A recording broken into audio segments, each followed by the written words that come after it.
Pues muy buenas tardes, llegamos a las 2, la 1 en Canarias, tiempo ahora para abrir tiempo de informativo aquí en Negocios Televisión, esta jornada del 3 de enero, viernes, donde hay máxima tensión en la geopolítica y con lo que está siendo una jornada intensísima después de haber sufrido una oleada de ataques con drones nocturnos.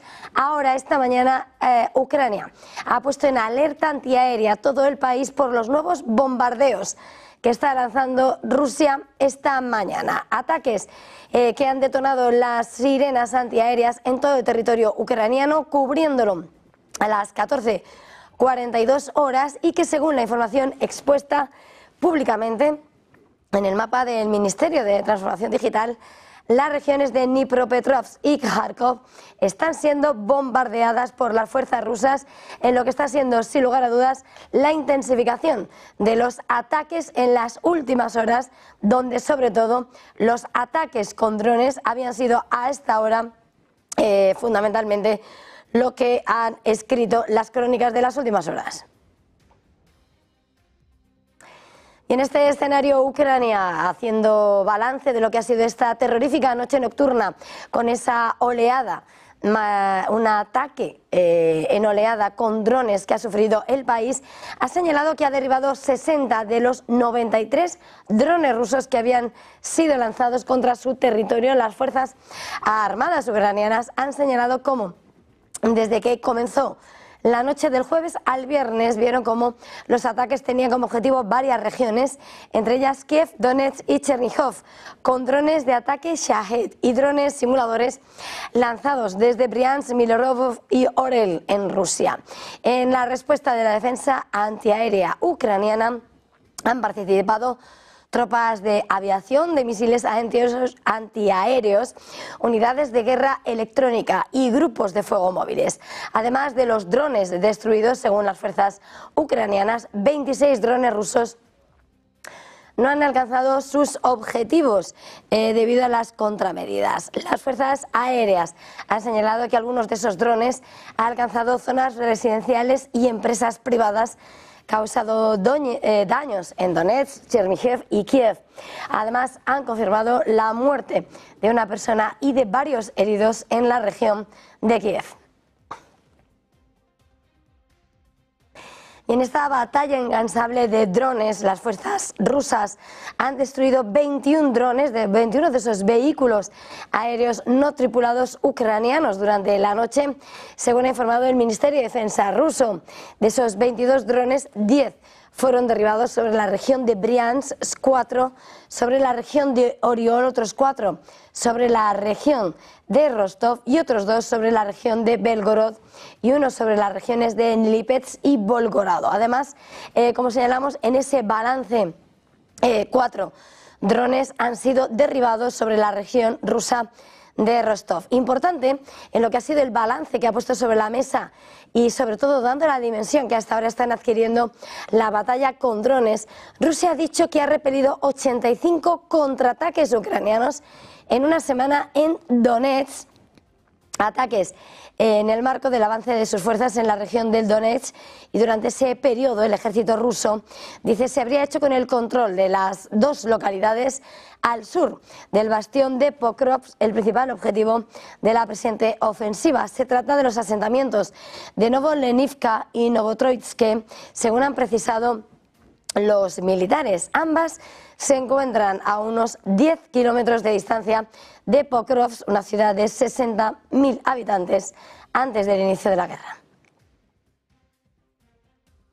Y precisamente de drones ha hablado esta mañana China, en medio de lo que es esa disputa con Estados Unidos que les enfrenta casi a diario. Las autoridades de Pekín, de hecho, esta mañana han vuelto a elevar el tono y su grado de afrenta frente a Estados Unidos y han amenazado con responder y tomar las medidas necesarias si finalmente el gobierno de Washington restringe o prohíbe los drones de fabricación china, un sector controlado principalmente por Pekín. La portavoz del Ministerio de Exteriores chino, Mao Ning, ha acusado a Washington de generalizar el concepto de seguridad nacional e interferir los contactos económicos y comerciales normales entre las distintas partes. En su rueda de prensa ha señalado Mao Ning que esto socava la seguridad y la estabilidad de producción global y la cadena de suministro. Así ha señalado que van a tomar todas las medidas pertinentes para salvaguardar firmemente sus derechos legítimos y sus intereses.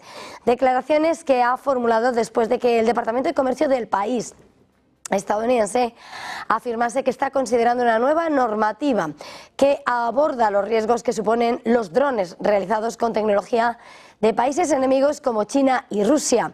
No obstante, China representa el mayor vendedor de drones comerciales de Estados Unidos, si bien el gobierno ha expresado que la tecnología desarrollada por el gigante asiático podría dar a algunos usuarios la posibilidad de acceder y manipular los drones, lo que podría provocar un peligro inaceptable para la seguridad nacional.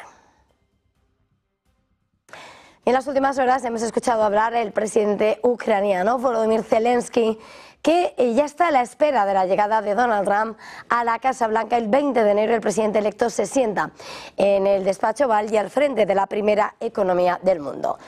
Zelensky ha dicho que Trump puede ser decisivo para frenar a Putin en Ucrania.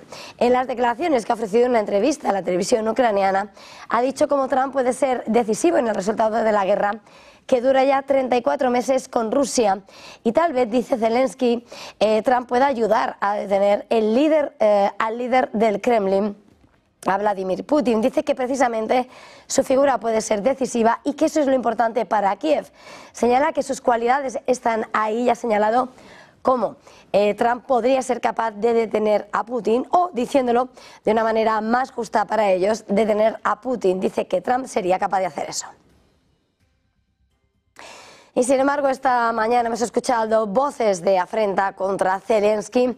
Desde Eslovaquia, el primer ministro Robert Fico ha acusado a Ucrania de haber realizado un sabotaje al privar a Eslovaquia de 500 millones de euros, 518 millones de dólares en tarifas de tránsito, al no haber renovado ese acuerdo para que continuase el flujo de gas ruso a través del suelo ucraniano, ese acuerdo que terminaba el 1 de diciembre y que ya, el 1 de enero, y que ya el 19 de diciembre Volodymyr Zelensky decía que no iba a mantener, ni renovar, ni modificar, porque el objetivo claro de Kiev es cortar la financiación de la maquinaria de guerra de Rusia y, por lo tanto, el componente energético juega un importante papel. Así, Robert Fico, el primer ministro eslovaco, ha amenazado con tomar represalias contra Ucrania después de haber cerrado ese gasoducto de Druzhba que abastecía a Europa con gas natural ruso. Dice que ahora consideran desde Eslovaquia recortar el apoyo financiero a los 130.000 refugiados ucranianos que se encuentran en Eslovaquia y detener las exportaciones de electricidad a Ucrania. Una amenaza que llega además de que en la jornada de ayer Ucrania denunciase o situase y definiera 2024 como un año horribilis para su sistema energético ante los constantes ataques rusos. Y por lo tanto, un día más seguimos pendientes de lo que está pasando en el mercado de gas europeo esta mañana, y frente a las subidas a las que hemos asistido en las últimas jornadas. Ayer veíamos como también subía más de un 1% ese TTF, ese índice de referencia para el precio del gas en Europa. Ahora retrocede, pero aún así está en 50,15 el megavatio hora y situándose como un punto a vigilar desde que Ucrania ya ha cortado el tránsito del gas ruso a Europa a través de su gasoducto. En este escenario, Moldavia acaba de señalar cómo está cubriendo por el momento sus necesidades energéticas tras ese corte de suministro de gas ruso a la región separatista de Transnistria. Dice hasta ahora la principal fuente de electricidad para la República exsoviética, según han informado las autoridades moldavas en un comunicado remitido a EFE este viernes. Según la nota, el 1 y el 2 de enero las necesidades energéticas moldavas se cubrían con la producción nacional y las importaciones de Rumanía.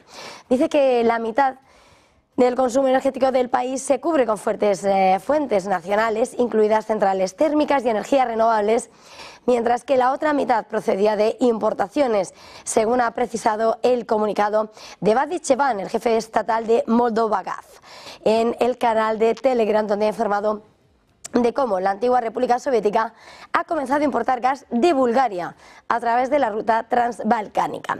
Recordemos que el pasado 13 de diciembre Moldavia decretó el estado de emergencia energética por 60 días ante la amenaza de una crisis humanitaria debido al previsto corte del tránsito de gas ruso por el territorio de Ucrania, una medida igual que adoptaron las autoridades de Transnistria, que acusaron al gobierno de Chisinau de no resolver un litigio por supuestos impagos con el consorcio ruso de Gazprom y no buscar vías alternativas para el suministro de gas.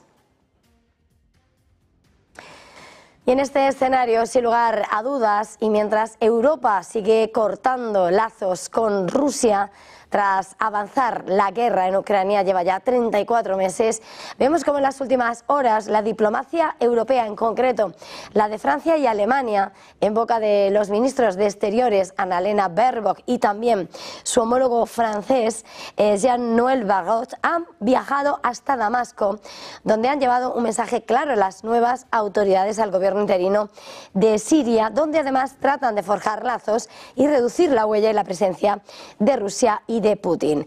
En este escenario, ambos ministros de Exteriores han señalado, y así se lo han trasladado al nuevo responsable de la autoridad, líder de facto sirio, Ahmed al-Shara, cómo quieren forjar una nueva relación con Siria e instan a una transición pacífica. Baerbock de Alemania y Barrot de Francia son los primeros ministros de la Unión Europea que visitan Siria desde que los rebeldes tomaron el control de Damasco el pasado 8 de diciembre, tras una batalla de apenas 11 días que conseguía derrocar al régimen de Bashar al-Assad y le obligaban a huir después de más de 13 años de guerra civil, poniendo fin al gobierno de décadas de la familia de Bashar al-Assad. Annalena Baerbock, antes de ir hacia Damasco, ha señalado cómo el viaje de hoy es una señal clara para los sirios, el de un nuevo comienzo político entre Europa y Siria, entre Alemania y Siria, apuntando a que es posible. Así, Baerbock ha expresado su esperanza en una Siria soberana, estable y en paz, tras llegar a Damasco, donde también ha visitado la embajada de Francia, que lleva cerrada desde 2012. Desde que derrocaron a al-Assad, los rebeldes islamistas liderados por Hayat Tahrir al-Sham, HTS, aquel brazo de Al-Qaeda, han tratado de tranquilizar a los países árabes y a la comunidad internacional, señalando que van a gobernar en nombre de todos los sirios y no exportar la revolución islamista. Baerbock ha dicho que viaja a Siria con la mano extendida, con expectativas claras, quienes ha dicho, eso sí, que las expectativas son claras de nuevo a los nuevos gobernantes, pero que serán juzgados por sus acciones. Así han apuntado cómo sabe de dónde vienen ideológicamente, de HTS, de ese brazo de Al-Qaeda y lo que ha hecho en el pasado. Pero también asegura están dispuestos a escuchar y ver el deseo de moderación y de entendimiento con otros actores importantes, ha añadido Baerbock, citando en las conversaciones con las fuerzas democráticas sirias kurdas aliadas de Estados Unidos. Y también hemos escuchado esta mañana la posición de Rusia en torno a la nueva historia que se está trazando en Siria, y en un momento en el que además Rusia alberga al presidente derrocado sirio, al presidente Bashar al-Assad, que se encuentra exiliado y refugiado en Moscú.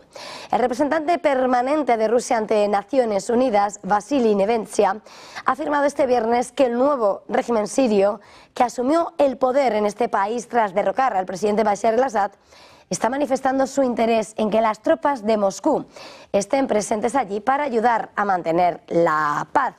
Según sus palabras en una entrevista con Vesti, ha señalado que Moscú y Damasco están unidos por los lazos de amistad y que no están relacionados con ningún régimen. Señala que, por supuesto, las autoridades de facto quieren que se les levanten las sanciones y se presentan como las autoridades que se preocupan por los intereses de todos los sirios.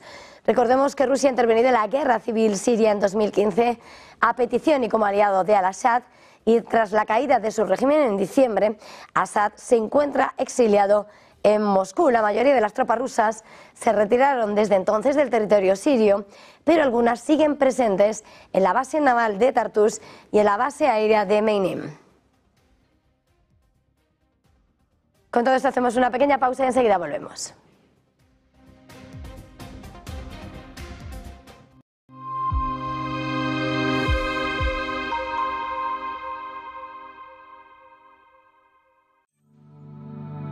Silver Gold Patrimonio nace en 2018 con el objetivo de innovar en el mercado de los metales preciosos de inversión, ofreciendo nuevas alternativas para que cualquier persona, familia o empresa pueda entrar en el fantástico mundo de los metales de inversión de forma sencilla y acompañada por consultores expertos en el sector. Silver Gold Patrimonio quiere avanzar contigo. Recibes un mensaje alarmante de tu inquilino en el que te informa que no puede pagar el alquiler. No te preocupes, SEAC está aquí para ayudarte. Nuestro equipo te asegura que recibirás tu renta a tiempo. Con SEAC, tu renta está protegida. Recibes el ingreso en tu cuenta como siempre. Disfruta de la tranquilidad sabiendo que SEAC maneja el imprevisto por ti. Alquila tranquilo. SEAC responde. Creemos que la sociedad actual necesita más arte y más color. Le da a la gente la oportunidad de asimilar diferentes perspectivas. Es realmente un placer pintar este cuadro, porque es una hermosa imagen para comenzar. Lo último que pintaremos es el auricular en vez del pendiente. Using a classic and merging it with modern. This is very provoking.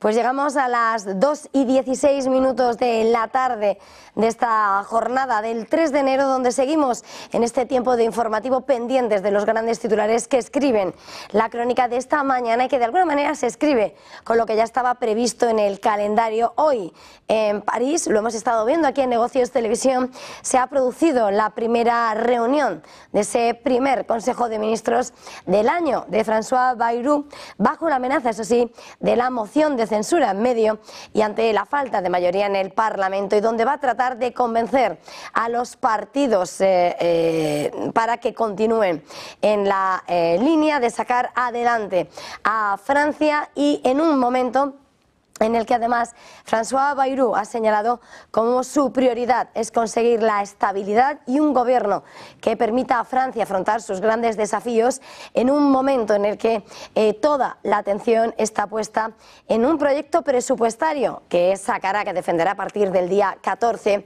y que fue el mismo proyecto con el que se acabó derribando a su predecesor, al gobierno de Michel Barnier. En una comparecencia breve de apenas una hora, la portavoz del gobierno francés, Sophie Primas, ha comparecido tras ese Consejo de Ministros para señalar cómo la misión del gobierno es clara, la de poner a Francia en movimiento y unirse frente a las fracturas. Decía que no es momento, que Francia no se puede permitir el lujo de la inmovilidad y que tiene que responder a los grandes desafíos en la economía, en la agricultura, mirando a las pensiones y también, por supuesto, después del azote del ciclón en Mayotte y mirando a la sociedad. Primas ha insistido en que la cultura del diálogo y de la concordia va a ser la columna vertebral del gobierno, y en el que los franceses, dicen, no quieren que continúe este periodo de inestabilidad. Todo ello en una jornada en la que hemos visto reunirse a los partidos políticos,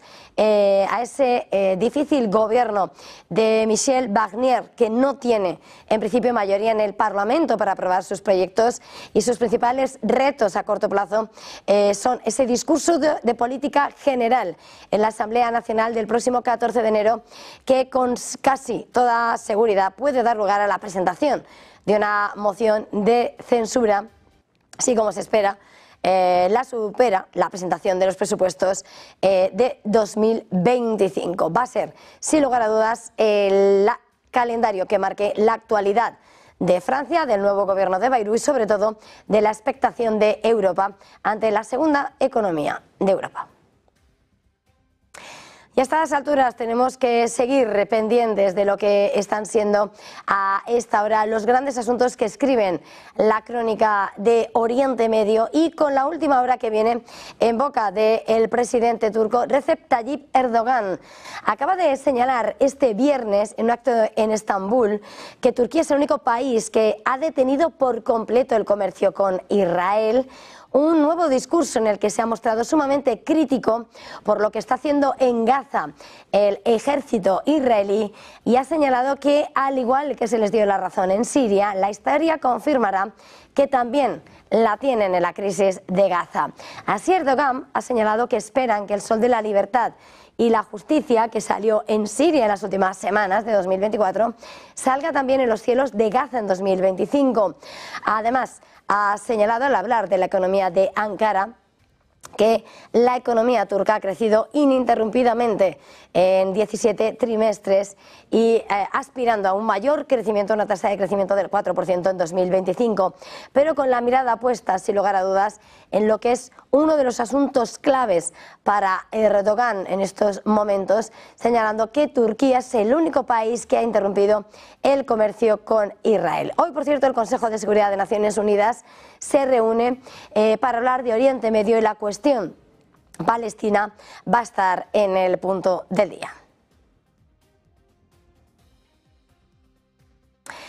Y en Oriente Próximo, en Oriente Medio y sobre todo en la Franja de Gaza, vuelve a abrirse la ventana a la negociación. En Qatar hoy se recuperan las negociaciones para buscar un acuerdo sobre un alto el fuego en Gaza. Y la oficina del primer ministro israelí Benjamín Netanyahu ha dicho que han enviado representantes, una delegación formada por miembros del Mossad, de la agencia de inteligencia israelí y del ejército, que van a participar en esas conversaciones donde no ha dado detalles. No ha habido comentarios inmediatos de Hamas, pero Netanyahu ya ha dicho que se aprobaba ese envío de esa delegación que en las últimas horas ha puesto rumbo a Qatar. Los mediadores estadounidenses, cataríes y egipcios han pasado casi un año intentando negociar un alto el fuego y la liberación de rehenes entre Israel y Hamas, pero esos esfuerzos se han estancado repetidamente y ambas partes se culpan mutuamente de ello. Hay que señalar cómo la ofensiva diplomática no ha sido únicamente por parte de lo que ha sido las partes implicadas plenamente en el conflicto, sino también por lo que ha sido la diplomacia de Estados Unidos, con reiterados viajes por parte de del jefe de la diplomacia norteamericana por Anthony Blinken, que ha tratado de alcanzar sin éxito un acuerdo que en muchas ocasiones, en distintas ocasiones, han señalado que estaba in extremis a punto de alcanzarse, pero que todavía hoy sigue sin alcanzarse. Un conflicto que se desencadenaba tras los terribles atentados sorpresivos del 7 de octubre, con los que el movimiento de resistencia islamista de Hamas azotaba a Israel, y desde entonces Israel respondía desatando el conflicto y también apuntando a todos los enemigos de Israel que han ido escribiendo a lo largo de todo el año los ataques contra Israel en plena repulsa por lo que ha sido el escenario de múltiples ataques por parte de lo que han sido los brazos, las milicias armadas por Irán. Y sin embargo, mientras se abre la puerta en las negociaciones, clave ha sido la última hora, porque Israel ha ordenado evacuar el campo de refugiados en el centro de Gaza. El ejército israelí ha ordenado a los civiles palestinos que evacuasen ese campo de Al-Bureish en el centro de la franja antes de los ataques israelíes contra la zona. Los civiles han recibido las instrucciones de dirigirse a la zona humanitaria designada por Israel en el sur de Gaza, según el portavoz de las Fuerzas Armadas israelíes, Avichai Adrae, en una publicación en X, subrayando que la advertencia de evacuación se ha emitido tras el lanzamiento de cohetes desde el centro de Gaza contra el kibbutz Beni en el sur de Israel. Las organizaciones terroristas, lo estaba señalando, estaban disparando cohetes una vez más desde esta zona contra Israel, de ahí que haya puesto en el punto de mira de nuevo ese campo de refugiados. Pero los ataques contra Israel no solamente se han recibido con esos disparos desde la franja de Gaza, sino que han sonado las sirenas en Israel esta mañana ante el lanzamiento de un nuevo misil por parte de las milicias hutíes apoyadas por Irán en Yemen. Las sirenas han sonado del centro al sur de Israel debido al misil lanzado por Yemen esta madrugada y que, según el ejército israelí, había sido identificado cuando cruzaba hacia el territorio israelí y se lanzaron interceptores para atajarlo. La metralla, eso sí, se ha interceptado y caído en Modín, y las áreas metropolitanas de Tel Aviv y Jerusalén también han sido incluidas en esa zona donde se han desatado las sirenas. Todo esto, por supuesto, mientras el portavoz del gobierno israelí en las últimas horas ha reiterado que Israel va a seguir combatiendo a los enemigos del Estado, de su naturaleza, y que no van a permitir que continúen los yihadistas iraníes en sus fronteras. Vamos a escuchar a David Menzer. Aims in this war. Firstly, the return of all of our hostages, 100 of them. Secondly, dismantling of Hamas's governmental and military capabilities and removing the terrorist threat to Israel. And thirdly, returning the residents of the north safely to their homes. 454 days on, our defence forces are operating boldly and bravely with tremendous sacrifice to bring back the hostages and eliminate the terrorist threat to the citizens of this country. And also at the start of this year, let me restate Israel's policy on Iran. For 15 months now, we face terror attacks by Iran and its proxies. Their declared intention is to destroy this country.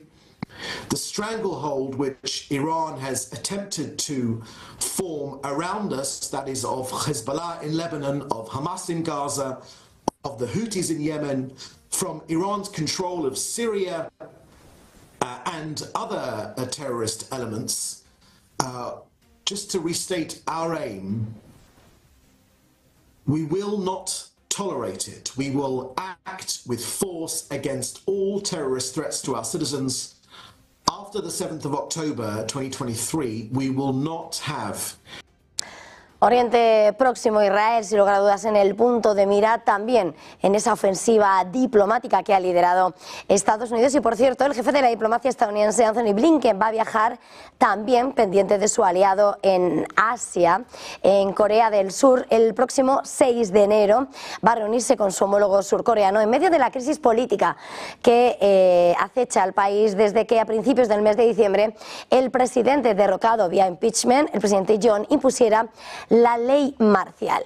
A estas alturas la división en la calle es clara. Hemos visto cómo los fieles a John han rodeado su residencia y han impedido esta mañana que fuera detenido el presidente John, mientras que al tiempo en las calles hemos visto los opositores al presidente John, que desencadenaba la mayor crisis política en décadas en el país. Todo ello en una jornada en la que la Oficina de Inteligencia contra la Corrupción de Corea del Sur no ha logrado detener al expresidente John esta mañana y, por lo tanto, no ha podido dar cumplimiento a la orden de detención contra el expresidente destituido por razones de seguridad, y ha añadido que iba a revisar los pasos a seguir. Según el comunicado oficial, están preocupados por la seguridad del equipo sobre el terreno, por lo que ha sido la respuesta de la Guardia Presidencial, que ha defendido al presidente, y el apoyo de sus fieles. La orden de detención está en vigor desde el martes y se extiende hasta el 6 de enero. Quedan 48 horas.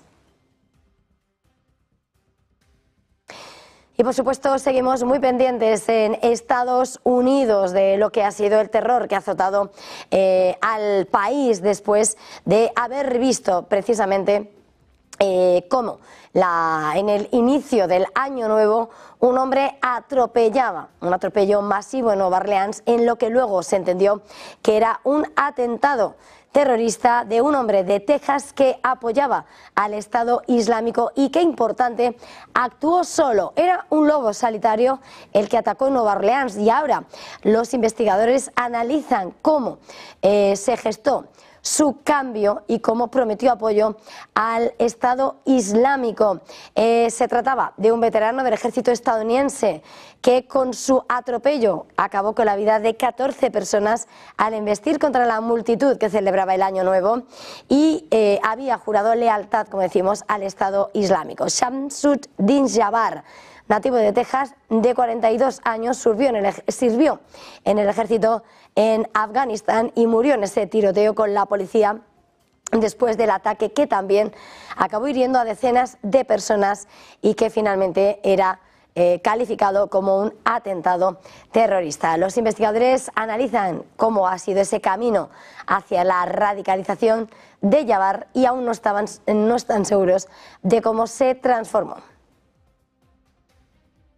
Y al mismo tiempo las autoridades lo que han desvinculado es cualquier tipo de conexión entre el atentado terrorista de Nueva York, en Nueva Orleans, ese atropello masivo en el inicio del año, con lo que era la explosión de ese Cybertruck de Tesla en las afueras del Hotel de Trump en Las Vegas. El FBI ha descartado que el atentado del lobo solitario tuviera algo que ver con la explosión del Tesla y lo que se ha sabido es que la persona que se encontró muerta dentro del Cybertruck se pegó un tiro y ha sido identificado como un soldado del ejército de Estados Unidos de Colorado, mientras que el FBI no ha explicado todavía si esa explosión respondía a un acto terrorista. De momento no se ha encontrado un vínculo definitivo entre ambos.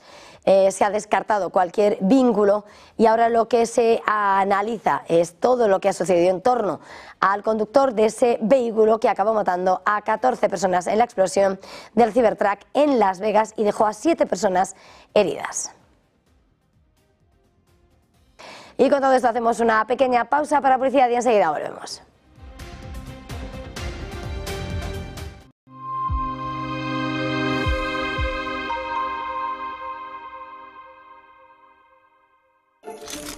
Bienvenidos al lugar donde la magia de regalar lo puede todo. Solo tienes que aprovechar la mejor selección de regalos con hasta el 40% de descuento. La magia de regalar en El Corte Inglés. ¡Feliz 2025! ¿Sabes lo importante de tener la mejor información para la toma de decisiones? ¿Sabes? En esas reuniones privadas en las que se ve una información clave para poder luego tomar esa decisión. Es lo que queremos en el club al que te invitamos ya, en el club en el que Negocios Televisión lanza para que puedas tener toda la información, la mejor información y tomar las mejores decisiones. ¿Cómo crees que va a evolucionar el euro en un entorno en el que todo el mundo inversor piensa que camina hacia la paridad? ¿Cómo le va a afectar el fenómeno Trump? ¿Cómo le va a afectar al conjunto europeo? Inscríbete aquí abajo.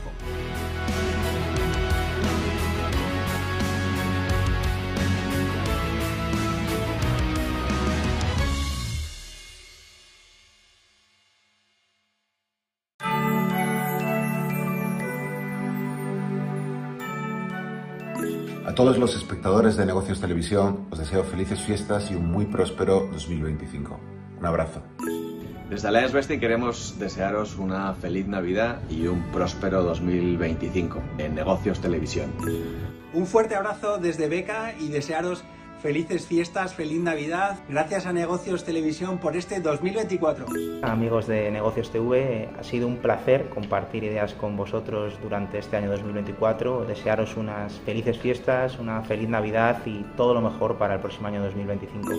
Muy feliz Navidad desde Negocios Televisión, que estos días sean entrañables, que las noticias mejoren y que 2025 venga cargado de grandes noticias y de paz.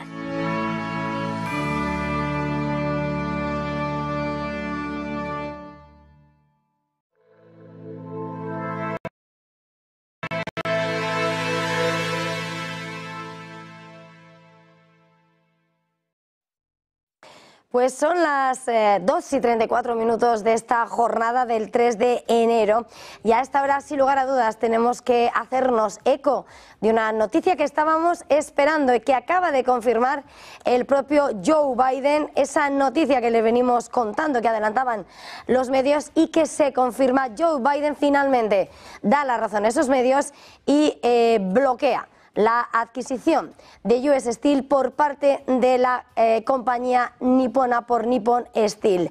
Biden bloquea, por tanto, la venta de US Steel, esa operación valorada por 14.900 millones de dólares y que ha hecho que en premarket los títulos de US Steel se hayan desplomado cerca de un 7%, y en un momento en el que Joe Biden había recibido también informes contrarios por parte de sus asesores que temían que al bloquear la venta de US Steel a Nippon Steel podría desencadenar un problema en las relaciones con Japón.